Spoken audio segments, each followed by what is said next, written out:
வீட்டு வசதி மற்றும் நகர்ப்புற வளர்ச்சித் துறையின் கீழ் சென்னை பெருநகர் வளர்ச்சி குழுமத்தின் சார்பில் கொளத்தூர் சட்டமன்ற தொகுதியில் வடசென்னை வளர்ச்சி திட்டத்தின் கீழ் 17.47 கோடி ரூபாய் மதிப்பீட்டில் GKM காலனி அரசு மாதிரி மேல்நிலைப் பள்ளி மற்றும் பெரியார் நகர் அமுத மங்காடி என 2 புதிய திட்டப் பணிகள் மாண்புமிகு தமிழ்நாடு முதலமைச்சர் திரு மு.க. ஸ்டாலின் அவர்களால் இன்று 18/12/2025 பணிகள் துவக்கி வைக்கப்பட்டுள்ளது. கொளத்தூர் GKM காலனியில் உள்ள அரசு மாதிரி மேல்நிலைப் பள்ளி 11.17 கோடி ரூபாய் மதிப்பீட்டில் 32,676 சதுர அடி கட்டிட பரப்பளவில் தரைத்தளம் மற்றும் 3 தளங்களுடன் அமைய உள்ளது. இப்பள்ளியில் 23 வகுப்பறைகள், 5 ஸ்மார்ட் வகுப்பறைகள், இயற்பியல், வேதியியல், கணினி மற்றும் அறிவியல் என 4 நவீன ஆய்வகங்கள், தேர்வு மையம், நூலகம், ஆசிரியர்கள் அறை, அலுவலக அறை, கழிப்பறைகள் மற்றும் சிறார் விளையாட்டு பகுதிகள் என பல்வேறு சிறப்பம்சங்களுடன் அமைக்கப்பட உள்ளது. கொளத்தூர் பெரியார் நகரில் தமிழ்நாடு நுகர்பொருள் வாணிப கழகத்திற்கு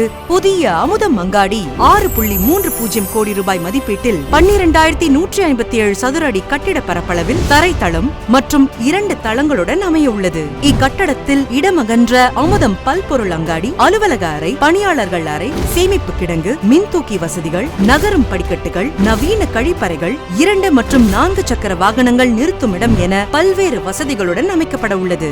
சென்னை பெருநகர் வளர்ச்சி குழுமம் சார்பில் கொளத்தூர் சட்டமன்ற தொகுதியில் 17.47 கோடி ரூபாய் மதிப்பீட்டில் மேற்கொள்ளப்பட உள்ள 2 புதிய திட்டங்களுக்கு இன்று பணிகளை துவக்கி வைத்த மாண்புமிகு தமிழ்நாடு முதலமைச்சர் அவர்களுக்கு நெஞ்சார்ந்த நன்றியை தெரிவித்துக் கொள்கிறோம்.